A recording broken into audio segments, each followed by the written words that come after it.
ఇక betting apps పై videos release చేస్తూ హల్చల్ చేస్తున్న అన్వేష్ ఇప్పుడు ఇంకో కొత్త వీడియోని కూడా రిలీజ్ చేశారు. అయితే చాలా మంది వరకు ఇక్కడ బెట్టింగ్ యాప్స్ని ప్రమోట్ చేసి వాళ్ళు లాభపడ్డారు అనేది అన్వేష్ యొక్క మేజర్ కంప్లైంట్.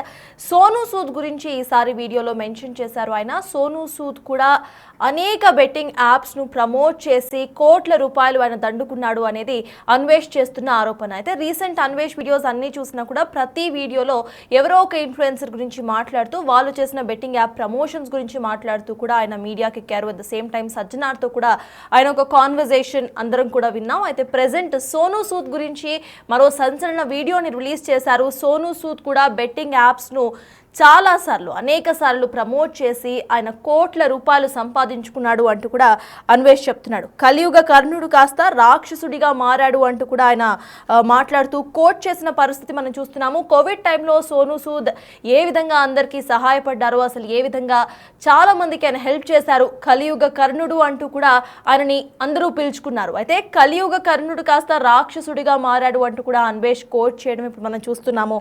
ఇక హర్ష సాయికి అన్నయ్య లాంటోడు సోనూ సూద్ అంటూ కూడా చెప్పుకొస్తున్నాడు. హర్ష సాయి బెట్టింగ్ యాప్స్ ని చాలా సార్లు ప్రమోట్ చేశాడు. హర్ష సాయి బెట్టింగ్ యాప్స్ ద్వారా చాలా లాభపడ్డాడు అని అన్వేష్ ముందు నుండి చెప్తూ వస్తున్నాడు. అయితే హర్ష సాయి కంటే ఎక్కువగా లాభపడిన వాళ్ళలో సోనూ సూద్ మేజర్గా ఉన్నాడు అంటూ కూడా అన్వేష్ కంప్లైంట్ చేస్తున్నారు. చాలా మంది బెట్టింగ్ యాప్స్ను ప్రమోట్ చేసి ఇప్పుడు ప్రమోషన్స్ ఆపేశారు. హర్ష సాయి మాత్రం ఇంకా ప్రమోట్ చేస్తూనే ఉన్నాడు అంటూ కూడా ఆయన కంప్లైంట్ చేస్తున్నారు. మొత్తానికి మళ్ళీ అన్వేష్ ఇంకొక సంచలన వీడియో అయితే రిలీజ్ చేశాడు.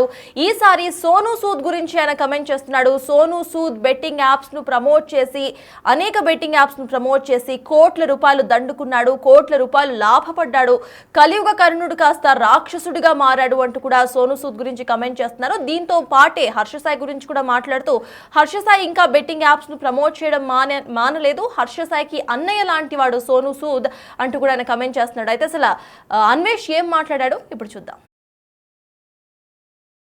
రాజులకి చక్రవర్తి మన సోనూ సూద్ అండి. మామూలు చిన్న చేపలు సొర చేపలు కాదు, ఈయన ఏకంగా డైనోసర్. బెట్టింగ్ సామ్రాజ్యానికి మాఫియాకి ఈయన అధినేత, ఈయన తర్వాత ఇంకెవరు లేరు. సో అటువంటి సోనూ సూద్ కలియుగ కర్ణుడు అన్నారు. కరోనా టైంలో ఆయన్ని కలియుగ కర్ణుడు అన్నారు. ఎస్, నిజమే. అటువంటి కలియుగ కర్ణుడు రాక్షసుడిగా ఎలా మారారు, 1000 కోట్లు ఎలా సంపాదించాను ప్రూఫ్లతో సహా చూపిస్తాను. ఈయన హర్ష సాయికి అన్నయ్య లాంటివాడు, ఎందుకంటే ఇద్దరిది ఒకటే పత్యాపారం, దైవ సహాయం. సో ఇతను గురించి చాలా బాగుంటుంది, చాలా చాలా ఇంట్రెస్టింగ్గా ఉంటుంది. పూర్తిగా చూడండి. ఫస్ట్ ఈ వీడియోకి 1,00,000 లైకులు కావాలి. నొక్క అమ్మయ్య ఆ లైకులు. సో వచ్చిన 1,00,000 లైకులు, ఈ వీడియో అమౌంట్ అంతా కలిపి బెట్టింగ్ యాప్లో చనిపోయిన బాధితుల కుటుంబాలకైతే చివరాఖరులో అందజేయడం జరుగుతుంది. ఓకే, సో వీడియోలోకి వెళ్ళే ముందు మళ్ళీ చెప్తున్నానండి, మొత్తం బెట్టింగ్ యాప్స్ అందరూ బంద్ చేసేశారు. మన యాంకర్లు, బిగ్ బాస్ షో వాళ్ళు, జబర్దస్త్ షో వాళ్ళు, ఆ తర్వాత ఇన్ఫ్లుయెన్సర్స్ ఎక్కడికక్కడ ప్యాకప్ అయిపోయారు. కానీ హర్ష సాయి మన దేశాన్ని వదిలి దుబాయ్లో దాక్కున్నాడు. సో ఆయనకు డబ్బులు కావాలి కాబట్టి ఆయన అసిస్టెంట్లు, ముసుగు వీరులు ఎవరైతే ఉన్నారో ఈ అబ్బాయి ఈ ఇద్దరు కలిపి దుబాయ్లో బెట్టింగ్ విపరీతంగా ఈ రోజు రాత్రి కూడా వేశారండి. విపరీతంగా టెలిగ్రామ్లో బెట్టింగ్ వేస్తున్నారు. సో మన వాళ్ళు అలవాటు పడ్డారు కదా తాగుడికి, ఆ స్మోకింగ్కి బానిసలు అయిపోయిన బ్యాచ్ ఎవరైతే ఉంటారో ఈ బెట్టింగ్కి బానిసలు అయిపోయిన వాళ్ళు దుబాయ్ అకౌంట్స్లో వేసి మరీ ఆడేస్తున్నారండి. సో వీళ్ళిద్దరూ దుబాయ్లో ఉన్నారు. వీళ్ళ ఇన్ఫర్మేషన్ మీకు ఎప్పుడు ఎక్కడ తెలిసినా ఇమీడియట్లీగా తెలియజేయండి. తర్వాత యాక్షన్ అనేది మన ఇండియన్ గవర్నమెంట్తో ఎలా చేయాలి అనేది నేను చెప్తాను. ఓకే, ఇది పక్కన పెట్టండి. ఇది హర్ష సాయి చేయిస్తున్నాడు. Please be careful. ఈ దుబాయ్లో ఉన్న వాళ్ళు ఎవరైనా ఉంటే కనుక చాలా జాగ్రత్తగా ఉండండి, ఈ బెట్టింగ్ ఊబిలో పడకండి. ఓకే, ఇప్పుడు పాయింట్లోకి వెళ్తే మన సోనూ సూద్ గారు స్వతహాగా చాలా పేదవాడు అండి, చాలా పేదవాడు. సో అటువంటి ఆయన సినిమాలోకి రావాలి, సినిమాలో యాక్ట్ చేయాలని కోరుకుండేది. సో అదేవిధంగా వచ్చి ముంబై సినిమా అని తిరుగుతుంటే బాలీవుడ్లోని ఒక పెద్ద ఆయన, నువ్వు సినిమాలో యాక్టింగ్ కన్నా మోడలింగ్ బాగుంటావు, నీ ఫిజిక్ బాగుంది అంటే ఆయన జిమ్లు అవి చేసి మోడల్గా, ఇప్పుడు అమ్మాయిలు మోడల్గా ఎలాగో ఉన్నారో ఈ అబ్బాయి ఎంత ప్రొడక్ట్స్కి బ్రాండ్ అంబాసిడర్గా ఉంటాడు. ఒకళ్ళు ఈ ఫోన్ కొనాలన్నా, టీషర్ట్లు కొనాలన్నా అలాగా. సో చిన్న చిత్తగా చేసుకుని మంచి సెటిల్ అయ్యాడు. తర్వాత తమిళ మూవీస్లో ఆయనకి అవకాశం వచ్చింది, సెట్ అయ్యారు. సో ఆ తర్వాత అరుంధతి, మన మూవీలు ఏవైతే ఉన్నాయో పూరి జగన్నాథ్ గారి మూవీలు, తర్వాత అతడు మూవీలు ఇవన్నీ రావడం వల్ల మన తెలుగు వాళ్ళందరికీ పరిచయం అయ్యాడు. ఒక మంచి విలన్గా మోస్తారు. విలన్స్ అందరిలో ప్రకాష్ రాజ్ గారు, సోనూ సూద్ అలాగా మంచి బాగానే ఉన్నది, అంతా బాగా ఉంది, మీ అందరికీ తెలుసు. సో కరోనా మహమ్మారి వచ్చింది. సో కరోనా మహమ్మారి వచ్చేటప్పుడు సో ఈయన అందరూ లాక్డౌన్లో ఉన్నట్లు ఈయన కూడా లాక్డౌన్లోనే ఉన్నాడు. సో లాక్డౌన్లో ఉండేటప్పుడు సో లాక్డౌన్లో ఎక్కడికక్కడ ఉండిపోయి పాపం వాళ్ళు గమ్యస్థానాలు చేరడానికి చాలా వలస కూలీలు ఉంటారు కదా, వాళ్ళు ఎక్కడ రోడ్ల మీద నడుచుకుంటూ వేల కిలోమీటర్లు నడడం చూసి మన సోను సూద్ గారు చాలా బాగా ఫీల్ అయ్యి సో వలస కూలీలకి బస్సులు వేయించి పంపించడం మొదలుపెట్టారు. సో నిస్వార్థంగా చేశాడు, ఏమీ ఆశించకుండా చేశారు. సో మీడియా ఆయనకి ఫుల్ సపోర్ట్ చేసింది. ఆ తర్వాత చాలా మంది ఫండ్స్ ఇచ్చారు, మేము ఎలాగో చేయలేకపోతున్నాం, స్ట్రక్ అయిపోయి నువ్వు చెయ్యు అని చెప్పిస్తే ఆయన ఆ ఫండ్స్ చార్టీ ఫండ్స్ తీసుకొని ఇంటర్నేషనల్లో ఉన్న వాళ్ళని కూడా తీసుకొచ్చారంటే చేసుకోండి. 1500 మొత్తం దగ్గర ఆయన హెల్ప్ చేసిన వాళ్ళు 1,00,000 నుంచి 2,00,000 మంది ఉంటారు. ఏది ఈ ట్రాన్స్పోర్టేషన్ విషయంలో వలస ద్వారాలు ఇంకా చాలా చేశారు. సో అంతా ఓకే అంటే ఆయన ఈ కరోనా టైంలో ఇంకా చాలామంది సెలబ్రిటీలు చేయలేదా అంటే చేశారు, అందరూ చేశారు, చాలామంది చేశారు, ప్రతి ఒక్కరు వాళ్ళు రాకపోవడానికి కారణం ఈయనకి చాలా అందరూ మీడియా సపోర్ట్ చేసింది, జనాలు సపోర్ట్ చేశారు. కలియుగ కర్ణుడు దేవుడు పుట్టాడు మళ్ళీ అన్నాడు, కర్ణుడు మళ్ళీ పుట్టాడు అన్నాడు. కట్ చేస్తే ఈ కర్ణుడు కాస్త రాక్షసుడు అయిపోయాడు. ఎందుకు అయిపోయాడు అంటే సినిమా పిచ్చి. Same to same Harsha Sai విషయంలో కూడా జరిగింది. హర్ష సాయి కూడా ఒక సినిమా తీశారు, మెగాలాడో ఏదో సినిమా, మీరు చూసుకోవచ్చు. సో ఆ సినిమా కోసం అని చెప్పి ఆయన చేసిన హర్ష సాయి చేసిన ప్రతి సహాయంలో బెట్టింగ్ ఉంటుంది. పిల్లలకి 5 స్టార్ హోటల్కి తీసుకెళ్ళారు, కానీ పిల్లలందరితో కలిపి బెట్టింగ్ యాప్ని కట్ చేస్తారు, కేక్ మీ అందరూ చూశారు. తర్వాత ఒక ఆయనకి గేదెలు కొనిచ్చారు, కానీ గేదెల్లోని పక్కన పెడితే పక్కన బెట్టింగ్ యాప్ ఉంటుంది. చేసిన ప్రతి సహాయంలోని బెట్టింగ్ యాప్ని జోడించి 100 మందిని చంపి ఆ వచ్చిన ఒక్క డబ్బుతో ఒకటి సహాయం చేసి ప్రజల్లో దేవుడిగా ఈయనైతే చలామణి. సేమ్ తీరి ఇది కూడా ఇదే, ఈయన కూడా అంతే. దేనికోసం చేసావు హర్ష సాయి అంటే సినిమా కోసం. మరి సినిమాకి డబ్బులు ఎవరిస్తారు? ఎవరు కదా. సో అది చేశారు. సేమ్ ఇతను కూడా సినిమా మీద పిచ్చి, సినిమా మీద కసితోని 2025లో రిలీజ్ అయింది. ఇప్పుడే నిన్న రిలీజ్ అయింది ఫస్ట్ మూవీ అని చెప్పి మీరు చూసుకోవచ్చు. బడ్జెట్ 50 కోట్లు. మనోడే ప్రొడ్యూసర్, మనోడే డైరెక్టర్, మనోడే అన్ని మీరు చూసుకోవచ్చు. వాళ్ళ వైఫ్ ఉంటుంది ప్రొడ్యూసర్ కేటగిరీలోని. మొత్తం అందరూ ఈడే. ఈయనకి 50 కోట్లు ఎక్కడి నుంచి వచ్చాయి? ఈయన చూస్తే సహాయం చేసేస్తారు, దానం ఇచ్చేస్తున్నారు కదా. 50 కోట్లు ఎక్కడి నుంచి వచ్చాయి? సినిమా అట్టర్ ఫ్లాప్ మీరు చూసుకోవచ్చు. కలెక్షన్స్ అంతా కలిపి 20 కోట్లు వచ్చాయి, 30 కోట్లు నష్టం. ఎలాగా? Betting app. సో ఈ అబ్బాయి మీద కేసులు అవ్వలేదంటే అఫ్కోర్స్ అయ్యే. ఇప్పుడు ఆయనకి కేసులు ఉన్నాయి, చాలా జరుగుతున్నాయి, కేసులు అవుతున్నాయి, మా అరెస్ట్ వారెంట్లు జారీలు అయ్యాయి, చాలా స్కామ్లు చేశారు. ఆయన చేసిన బెట్టింగ్ యాప్లు ప్రపంచం అంతా మారుమోగుతూ ఉన్నాయి, వీడియోలు అలా రన్నింగ్ అవుతున్నాయి, మీరు కూడా చూసారు ఆయన చేసిన బెట్టింగ్ యాప్లు ఎంత విధంగా ఎందుకు చేశారు. ఇప్పుడు ఆయనకు తెలీదా? ఇంతమందికి పేదవాళ్ళకి ఇంత కూలీలకి సహాయం చేశారు కదా, ఆయనకు తెలీదా అండి? తెలుసండి. తెలిసినా కూడా ఎందుకు చేశారంటే, ఇక్కడ ఒక విషయం చెప్తాను. కలియుగ కర్ణుడు అన్నప్పుడు నాకు చాలా హ్యాపీ అనిపించింది. ఎస్, కలియుగ కర్ణుడు దాన వేర సోర కన్నా కర్ణుడు మించినవాడు ప్రపంచంలో లేడు. అంత గొప్ప. నాకు కర్ణుడు అంటే చాలా చాలా ఇష్టం. కానీ అన్ని పుణ్యాలు చేసిన అధర్మం వైపు ఉన్నాడు కాబట్టి ఆయన పతనం స్టార్ట్ అయింది. సో నువ్వు అంటే ఎన్ని పాపాలు చేసినా ధర్మం వైపు ఉండడం అంటే మరి శ్రీకృష్ణుడు కూడా చాలా చేశారు, కానీ ఆయన ధర్మం వైపు ఉండి చేశారు, ఈయన అధర్మం వైపు ఉండి చేశారు. సో ధర్మానికి అధర్మానికి ఇక్కడ తేడా మీరు గుర్తుపెట్టారు. శ్రీకృష్ణుడు కూడా ఎన్నో మందిని చంపించలేదు ఆయన తెలివితోని, కానీ ధర్మం వైపు ఉండి చేశారు. అధర్మం వైపు ఉండి చేయడం, ధర్మం వైపు ఉండి చేయడానికి తేడా ఇదే. ఇంకోసారి మళ్ళీ చెప్తాను, చాలా బాగుంటుంది ఈ టాపిక్, ధర్మం అధర్మం అనేది.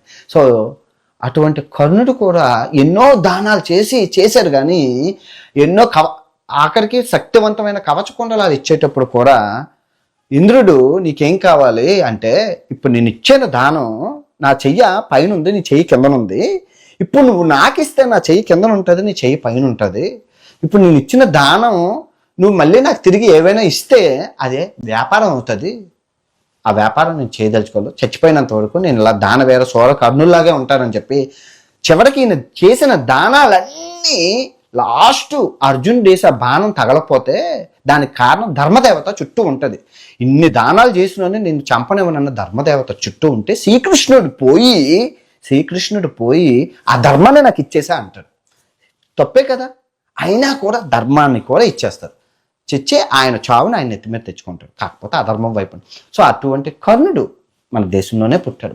హిందూ ఏ రోజు ఇవ్వడమే కానీ తీసుకోవడం తెలియదు, వ్యాపారం చేయలేదు, దానాన్ని వ్యాపారం. కానీ ఈ దుర్మార్గులు ఎవరైతే ఉన్నారో, ఈ హర్ష సాయి, సోను సూద్, ఇద్దరు అన్నదమ్ములు, ఇద్దరు మాట్లాడుకుంటారు, ఇద్దరిది ఒకటే పత్తి వ్యాపారం, ఇద్దరు ఫేమస్. మళ్ళీ ఈయనకించి 30 లక్షల మంది 3 కోట్ల మంది ఫాలోవర్లు, ఈయనకించి 3 కోట్ల మంది, ఇద్దరు పెద్ద తలకాయలే. ఎందుకంటే ఈ హర్ష సాయి కూడా హిందీలో చేస్తున్నారు వీడియోలు, సో ఇద్దరు బ్యాలెన్స్ అయ్యింది. మీరు చెప్పండి, వీళ్ళు ఎందుకు ఇలా చేస్తున్నారు అంటే, ఇంకో చెప్పుకుంటూ పోతే డొక్కా సీతమ్మ మీ అందరికీ తెలుసు.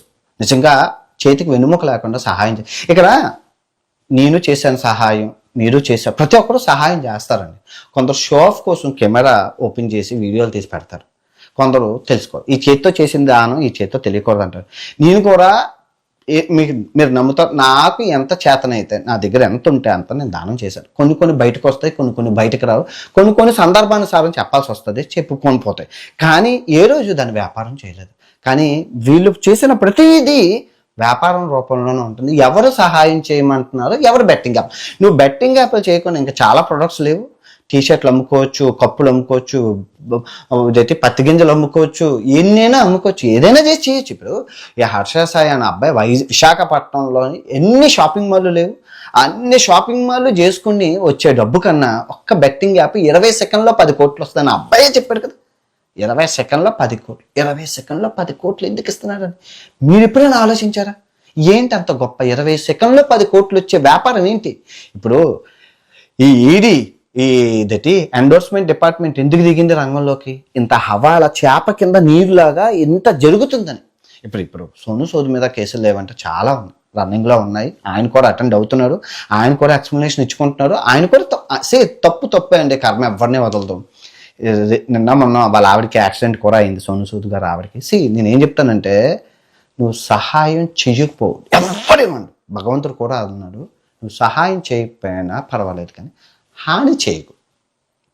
దేవుడు మన కర్మ సిద్ధాంతం ఏం చెప్తుందంటే, భారతదేశంలో సహాయం చేయకపోయినా పర్వాలేదు కానీ హాని చేయకు. కానీ వీళ్ళు సహాయం చేస్తూ హాని చేస్తున్నారు. ఏమంటే సహాయం చేయడానికి ఈ హాని చెయ్యాలంటున్నారు, అంటే బెట్టింగ్ యాప్స్ ప్రమోట్ చేయాలంటున్నారు. ఎక్కడ ఆగుతున్నదండి? ఎవరు ఆగట్లేదు. ఇప్పుడు వీళ్ళు ఇక్కడ ఇండియా నుంచి అవ్వట్లేదైనా దుబాయ్ వెళ్ళి దుబాయ్లో చేయిస్తున్నారంటే అర్థం చేసుకోండి. మీరు దుబాయ్ వెళ్ళి దుబాయ్లో చేయిస్తున్నారు బెట్టింగ్ యాప్స్ని. ఎలా అరికట్టగలరు చెప్పండి? ఇప్పుడు పాకిస్తాన్, ఈ చైనా మన భారతదేశాన్ని ఎక్కడ టార్గెట్ చేయాలి, ఏ సొంత దొరికినా టార్గెట్ చేయడానికి వాళ్ళు 1000 కళ్ళతో వేచేస్తున్నారు. ఎందుకంటే ఈ యుద్ధం ఎలా అంటే బాంబులే వేయక్కర్లేదండి. మన భారతదేశానికి వెన్నుముక యువత. ఆ యువతను మనం డిస్ట్రాయ్ చేసేస్తే పోతుంది. మీరు చెప్పండి, ఈ IPL సీజన్లో విపరీతంగా బెట్టింగ్ జరగాలి. లాస్ట్ ఇయర్ జరిగింది, ఈ ఇయర్ ఎందుకు జరగట్లేదు? మీరు చెప్పండి, ఎందుకు జరగట్లేదు?